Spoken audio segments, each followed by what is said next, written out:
주님 다시 오실 때까지 라는 제목으로 함께 하나님의 말씀을 나누도록 하겠습니다.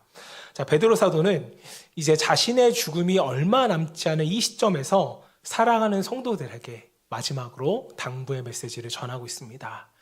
이 당부의 메시지는요, 매우 단순합니다. 바로 주님의 재림을 너희가 준비해야 한다는 이런 단순한 메시지였습니다. 자, 여러분들은 어떠세요? 주님의 재림을, 예수 그리스도의 다시 오심을 진심으로 기다리고 계십니까?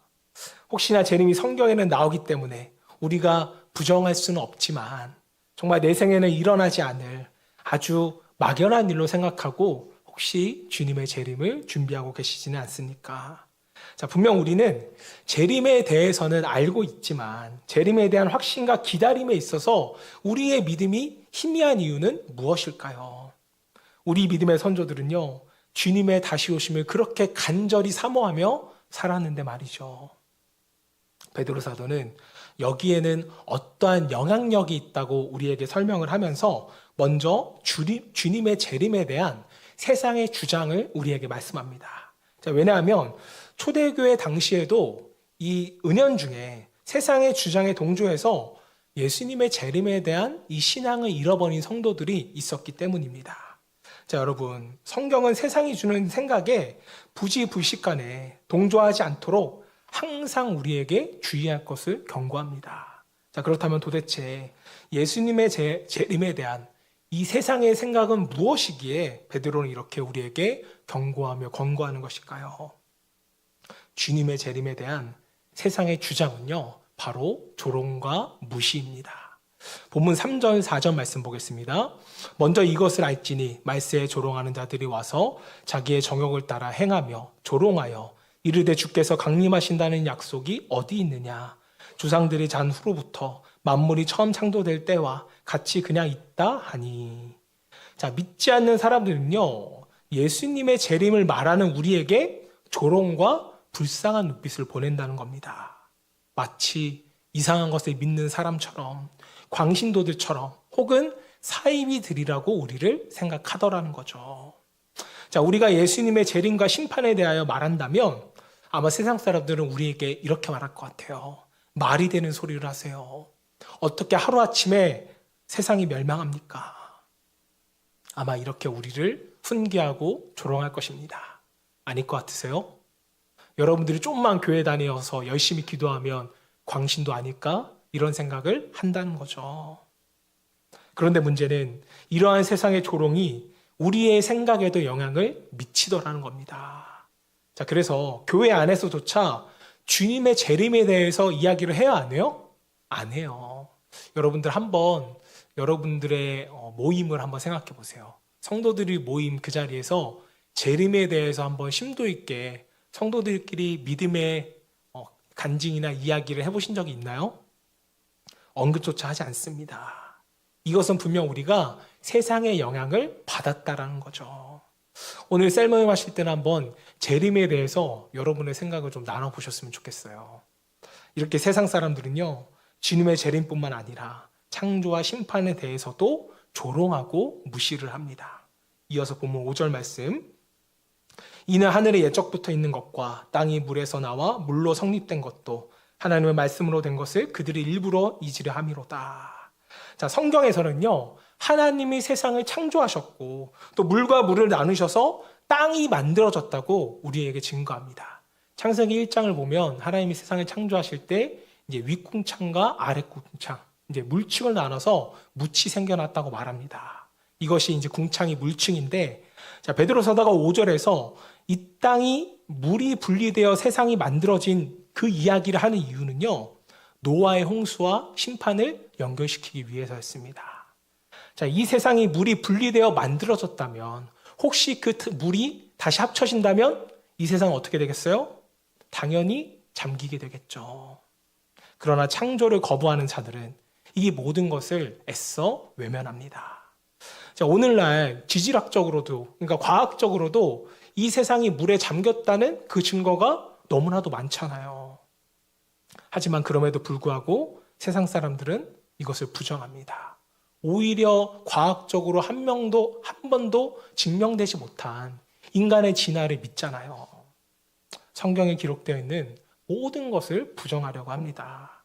이것이 바로 성경을 대하는 믿지 않는 사람들의 태도라는 거죠. 창조를 부인하는 자들은, 즉 믿음이 없는 사람들은 노아의 홍수를 부인하고, 또 노아의 홍수를 부인하는 사람들은 앞으로 다가올 이 주님의 재림으로 말미암아 이 땅이 멸망할 것도 부인을 하더라는 겁니다. 자, 때문에 그들에게 주님의 재림은요, 그저 무시와 조롱의 대상이라는 거죠. 하지만 여러분, 세상의 반응은 이래요. 우리를 무시하고 조롱합니다. 자, 그렇다면 우리의 반응은 어떠냐는 거죠. 정말 주님의 재림이 있을 것을 믿고 기다리고 계시나요? 예수님의 재림이 여러분의 삶에 지금 어떠한 영향을 미치고 있냐고요. 예수님의 재림에 대한 명백한 성경의 가르침이 현재 우리 삶에 어떠한 영향도 미치지 못하고 있다면 지금 여러분들은요, 예수님의 재림을 믿지 않는 것과 동일해요. 사모하지 않고 있다는 겁니다. 자, 그래서 베드로 사도는 우리가 재림에 대하여 조롱하거나 무시하지는 않지만 재림을 기다리는 삶의 모습이 성도의 모습에 나타나지 않는다면 이것 또한 너희가 세상의 풍조를 따라가는 것이니 이제는 재림을 기다리는 자의 모습으로 이 땅의 삶을 살아가야 한다고 우리에게 마지막 메시지를 전하고 있는 것입니다. 자, 여러분, 믿는 사람들조차 종종 재림에 대한 기대와 확신이 무너지는 것은요, 이 세상의 풍조가 교회에 들어온 영향의 탓도 있지만 다른 이유가 또 있어요. 베드로는 이것을 이렇게 설명합니다. 8절 말씀 우리 함께 읽어볼까요? 시작. 사랑하는 자들아, 주께는 하루가 1000년 같고 1000년이 하루 같다는 이 한 가지를 잊지 말라. 제가 어렸을 때, 지금도 젊지만 더 청년의 시절에는요, 이 말씀을 가지고 시간을 계산해서 설교하시는 목사님들이 많으셨어요. 천국에서는 하루가 1000년 같다고 하니까 365일은 하나님께 1초와 같다. 이런 식으로 계산해서 말씀하시는 분도 많았는데, 자, 사실 이 말씀의 의미는요, 천국에서의 하루가 이 땅에서 하루와 같다, 하루가 1000년 같다, 이런 수학적 개념을 말하는 것이 아니라 여기서 베드로가 잊지 말라고까지 말하는 진리는요, 하나님께는 이 인간의 제한된 시간의 개념이 적용되지 않는다라는 거예요. 왜 그런 걸까? 인간의 시간 개념으로는 하나님의 크신 계획을 판단할 수가 없기 때문입니다. 하나님은요, 우리가 인식하는 시간의 제약을 받는 분이 아니시잖아요. 더군다나 이 편지의 수신자들은 지금 극심한 환난 가운데 처해져 있었습니다. 자, 그들은요, 예수를 믿는다는 이 사실 한 가지만으로도 네로 황제에게 엄청난 핍박을 받았습니다. 모든 삶의 터전과 또 권리는 물론이고 목숨까지도 위태로운 상황을 감내하며 그들은 지금 살아가고 있다는 거죠. 자, 이 말도 안 되는 불합리한 고통과 고난 가운데서 그들이 하나님 앞에 이 억울한 사연을 얼마나 탄원하고 간구했겠어요. 속히 자신을 건져달라고 그들이 얼마나 간절히 기도를 했겠습니까? 그러나 그들의 간절한 기도림과 간구에도 불구하고 주님은 다시 오셔서 그 땅을 평정하지 않으셨어요. 세상은 이와 같이 기도하는 성도들을 보며 조롱합니다. 거 봐, 너네가 기다리는 예수님 안 오셨잖아. 너희가 기도해도 듣지 않으시잖아. 왜 주님이 너희 기도에 응답하지 않으실까? 없기 때문이지. 그들은 주님의 재림을 조롱하고 주님의 심판을 무시했습니다. 초대교회 당시 세상이 교회를 이렇게 조롱하니까 성도들의 마음에도 어찌 의문이 안 생기겠어요? 주님 진짜로 오시지 않는 것인가? 또 우리라고 여러분 이런 조롱을 받는다면 의문이 생기지 않을까요? 이것을 알게 된 베드로는 성도의 신앙을 바로잡기 위하여 하나님에 대한 중요한 지식을 우리에게 가르쳐주고 있는데 그 진리가 바로 하나님은 우리의 시간에 제한을 받는 분이 아니다. 이 사실을 우리에게 가르치고 있는 것입니다. 여러분, 우리가 이 땅에 살면서 왜 혼돈과 고민과 번민에 빠진지 아십니까? 바로 진리를 오해하고 있기 때문이에요. 진리가 너희를 자유케 한다고 말했는데 진리를 오해하니까 당연히 고민과 혼돈이 오는 것이죠. 자, 그리고 우리가 가장 많이 하는 오해 중에 하나가 하나님의 시간표를 나의 시간표에 끼워 맞추려고 하는 그 오해에 있어요. 왜 원망이 생기고 왜 의문이 우리가 생깁니까? 내 기도에 하나님이 응답하시지 않으시니까, 하나님이 움직여야 하는데 안 움직이시니까 이거에 의문이 생기는 거죠. 더구나 베드로는 주님의 재림을 늦추시는 명백한 이유를 우리에게 설명하셨습니다. 9절 말씀 같이 읽어볼게요. 시작. 주의 약속은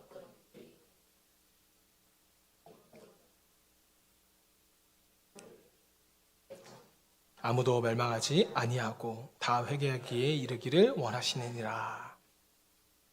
자, 가끔 이제 믿음은 있지만 세상을 살아가기 좀 힘드신 분들은 이런 말씀을 좀 가끔 하시는 것 같아요.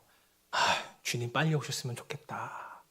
이런 말씀하시는 분들 들어본 적 있으시죠? 자, 그런데 오늘 말씀을 보면 주님께서 재림을 늦추시는 이유는 가능한 많은 사람들에게 기회를 주시기 위함이래요.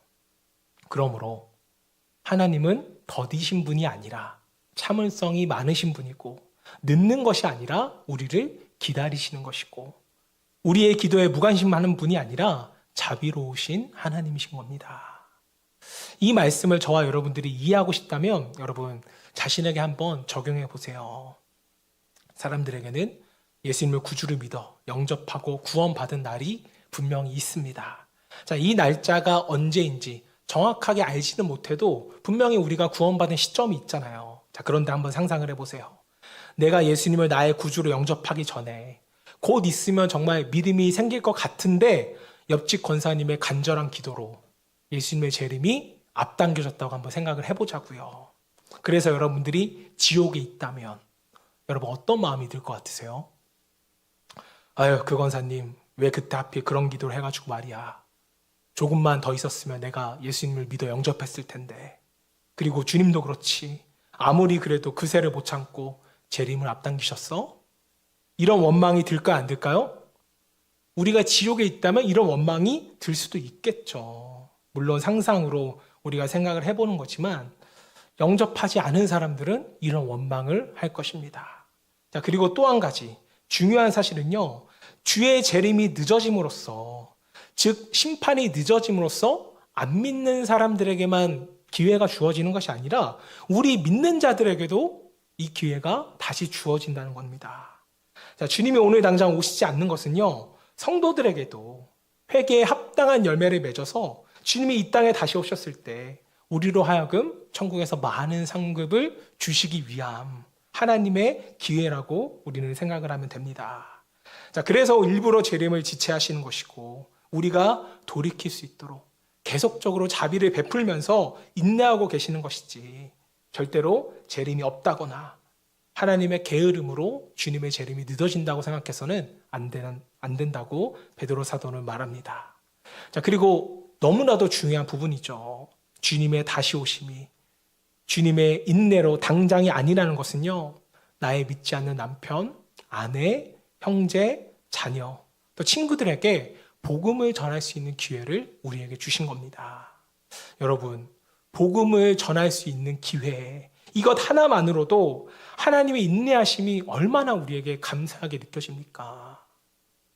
혹시 여러분들이 주님이 빨리 오셨으면 좋겠다라고 생각하는 그런 마음을 가지고 신앙생활을 하고 있다면 여러분 어쩌면 여러분의 마음 가운데 이기적인 신앙이 자리 잡고 있을지도 모르겠어요.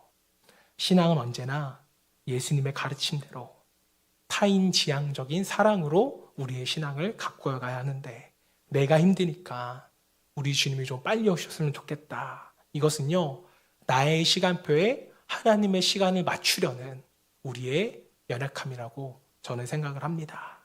자, 하지만 오늘 말씀을 보고 우리가 깨닫는다면 우리의 시간표에 맞춰지지 않았다는 것이, 또 사랑하는 자들에게 복음을 전할 수 있는 기회가 생겼다는 것이 얼마나 우리에게 감사한 일인가요? 복음을 전하는 건 우리에게 행복한 일입니다. 재림이 일부러 지체되었음에 감사할 수 있는 저와 여러분 되시기를 주님의 이름으로 축복합니다. 자, 그리고 오늘 말씀을 보시면 우리 마음판에 새겨야 할 또 하나 중요한 진리가 이제 발견하게 되는데, 그것이 무엇이냐? 주님의 재림이 언제까지나 지체되는 것은 아니라는 거죠. 우리 주님은요, 반드시 다시 오세요. 그리고 이 땅을 심판하실 겁니다. 자, 그러면서 베드로 사도는 주의 재림과 주님이 다시 오셔서 이 땅에 행하실 심판의 날을 한 단어로 표현하고 있는데 그것이 바로 주의 날이라는 거예요. 이제 선지서를 보시면은 주의 날이라는 표현들이 많이 나오는데 이 단어가 나올 땐 여러분들이 성경을 주의 깊게 보셔야 됩니다. 자, 그렇다면 구체적으로 주의 날은 언제 오는 걸까? 우리는 주의 날이라는 표현을 보면서 도대체 그 날은 언제 올지 또 어떻게 임할지 매우 궁금한데, 자, 하나님이 이러한 중요한 질문에 대해서 우리에게 구체적으로 답을 해주셨습니다. 자, 먼저 주의 날은 언제 올 것인가? 이것은 성경에 오늘 본문에 명백하게 나와 있죠. 10절 말씀. 그러나 주의 날이 도둑같이 오리니. 여러분, 언제 주의 날이 온대요? 날짜는 모르고 도둑처럼 온대요. 이 말씀은 예수님이 하셨던 말씀을 이제 베드로가 요약한 것인데 예수님이 이렇게 말씀을 하셨습니다. 마태복음 24장 36절 39절 말씀.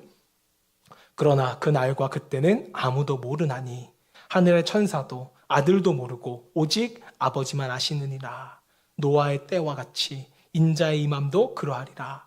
홍수전에 노아가 방주에 들어가던 날까지 사람들이 먹고 마시고 장가들고 시집가고 있으면서 홍수가 나서 그들을 다 멸하기까지 깨닫지 못하였으니 인자의 임함도 이와 같으리라. 이어서 43절. 너희도 아는 바니 만일 집주인이 도둑이 어느 시각에 올 줄 알았더라며 깨어있어 그 집을 뚫지 못하게 하였으리라. 여러분, 성경에 도둑처럼 오신다는 말은요, 아무도 모르게 오신다는 말이 아니에요.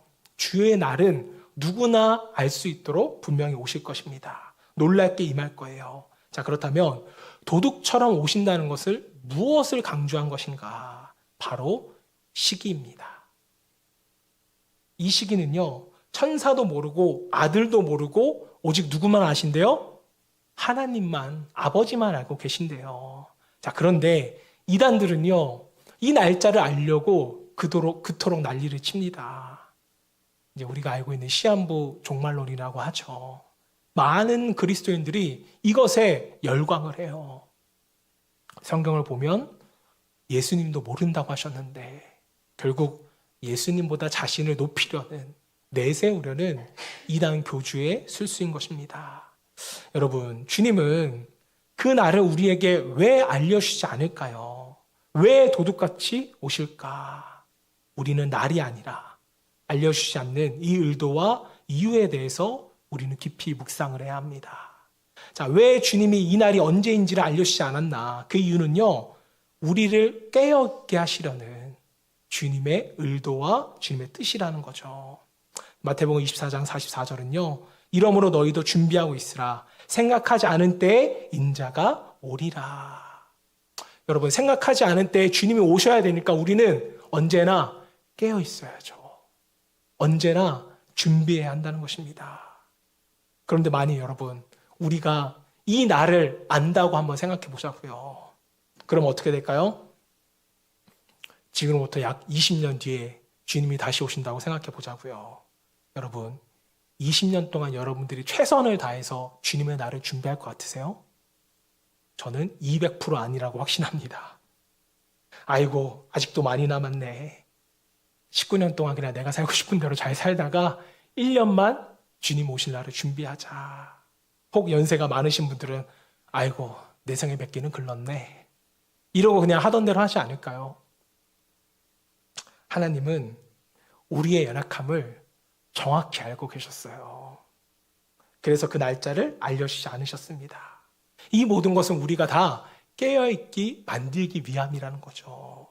내일 혹은 모레 다음 달에 오실지 모르니 깨어 준비하시게 하기 위한 하나님의 선한 의도이면서 우리를 위한 하나님의 은혜라는 겁니다. 자, 그렇다면 우리가 또 한 가지 궁금한 것이 있어요. 도대체 그날에는 어떤 일이 일어날 것인가? 이것도 우리가 궁금하죠. 본문 10절, 12절 말씀 우리 함께 읽어볼까요? 시작.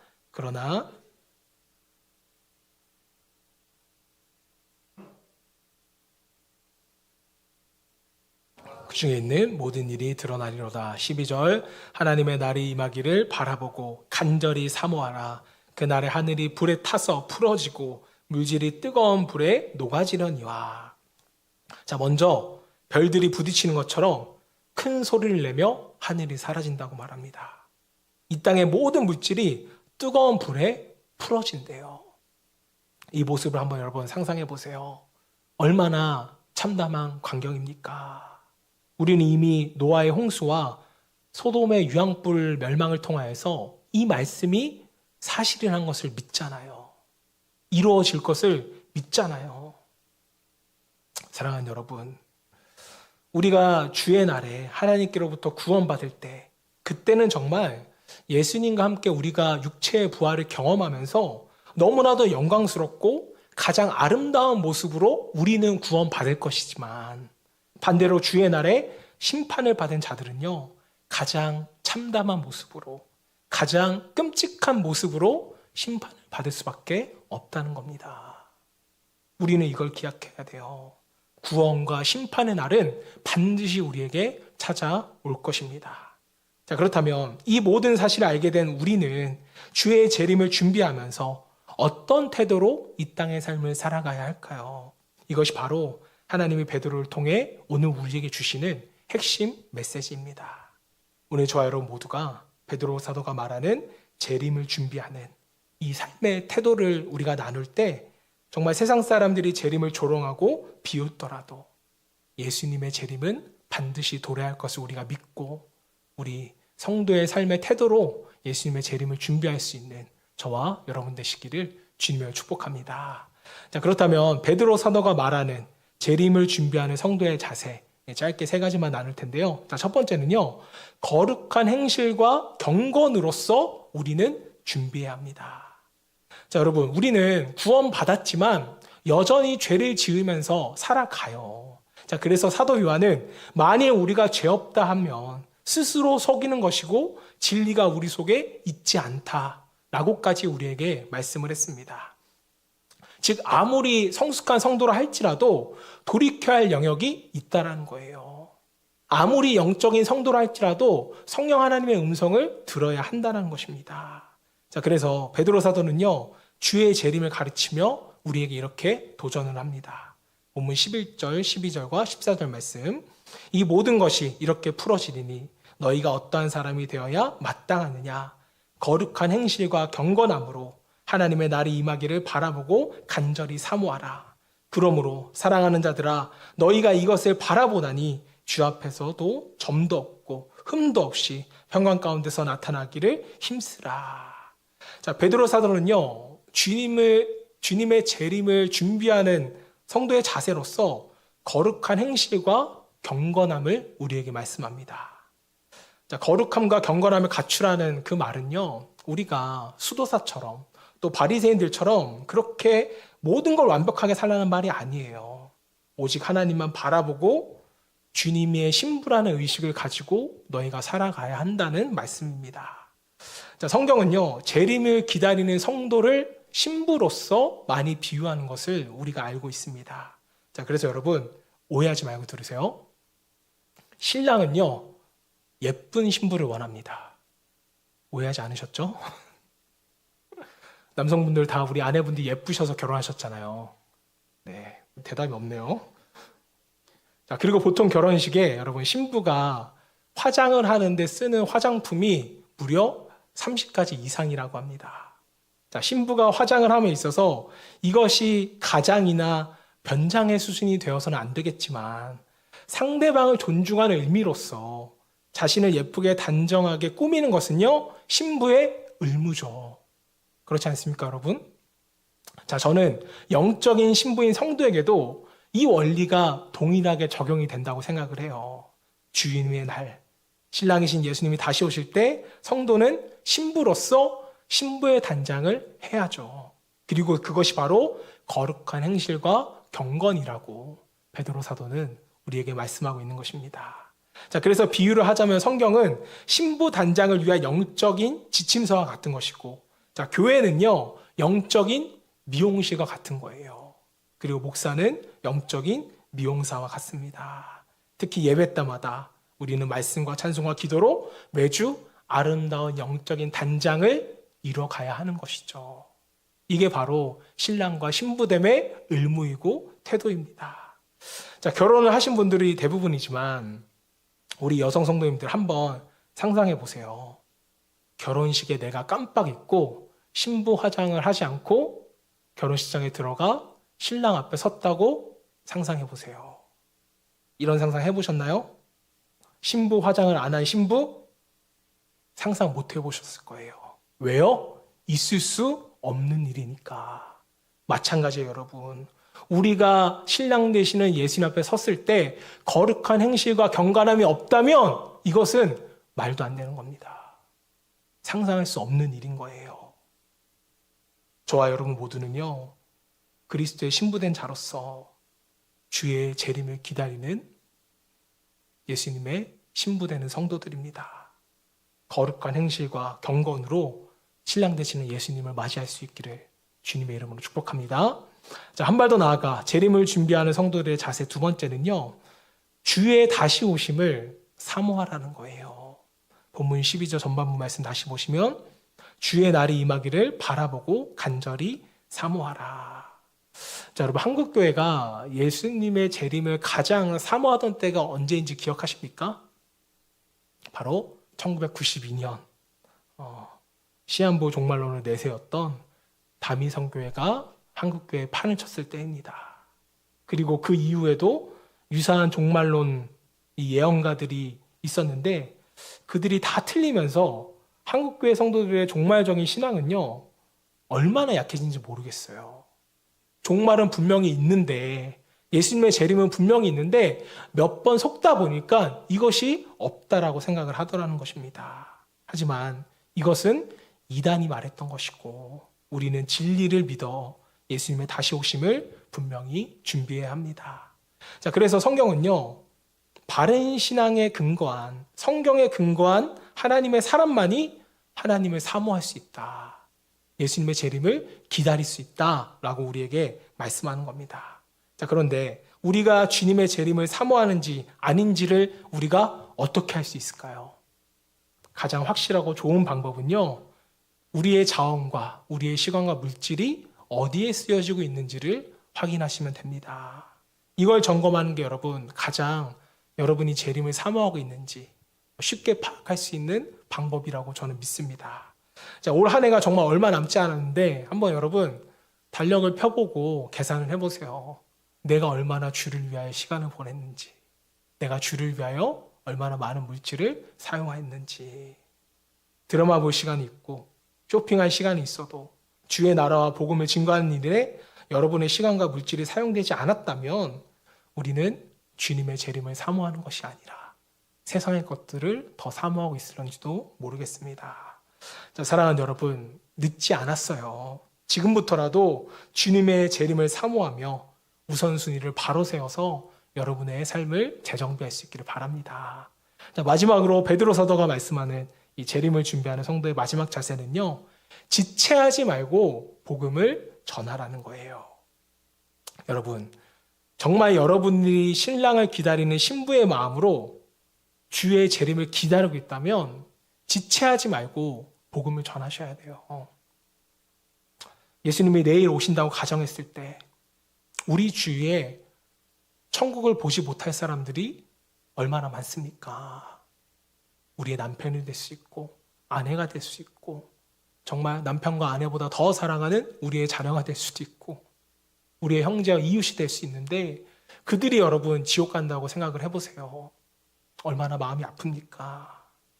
혹시나 가족을 포함해서 사랑하는 사람들 가운데 이에 해당하는 사람들이 있다면 즉시 복음을 전할 수 있기를 소망합니다.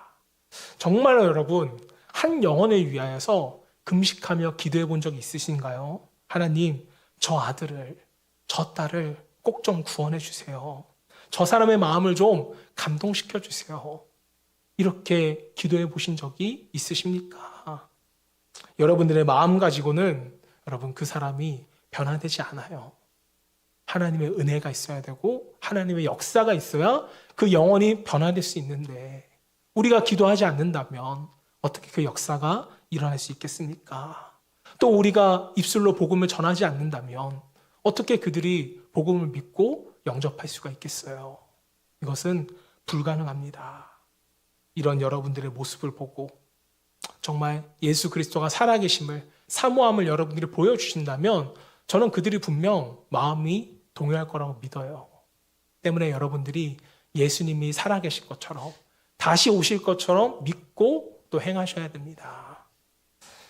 우리 마지막으로 18절 말씀 읽고 좀 마무리하도록 하겠습니다. 우리 18절 말씀 같이 읽어볼까요? 시작. 오직 우리 주 곧 구주 예수 그리스도의 은혜와 그를 아는 지식에서 자라가라. 영광이 이제와 영원한 날까지 그에게 있을지어다. 자, 여기서 말씀하는 그리스도의 은혜란 구원의 은혜예요. 다른 것으로는 대신할 수 없는, 오직 예수님만이 우리에게 줄 수 있는 구원의 은혜. 그리고 그 은혜를 선물로 받은 우리들에게 요구하시는 것이 있는데 그것이 바로 지식에서 자라가라는 것입니다. 자, 여기서의 지식은요, 단순히 하나님에 대한, 예수 그리스도에 대한 정보를 말하는 것이 아니죠. 우리의 신앙이 자라고 헌신도 자라고 이웃에 대한 하나님에 대한 사랑이 더 자라나는 것을 의미합니다. 우리는 주님의 재림을 기다리며 살아가는 복되고 정결한 성도들입니다. 때문에 여러분들 자라가셔야 돼요. 사모하는 자는 자라가는 사람입니다. 오늘 여러분의 신앙이 여기서 멈추는 것이 아니라 바른 신앙과 바른 성경에 대한 이해를 통하여서 저 여러분 모두가 자라나며 예수 그리스도의 재림을 기다릴 수 있는 우리 사랑하는 빗소가정 모두 되기를 주님의 이름으로 축원합니다.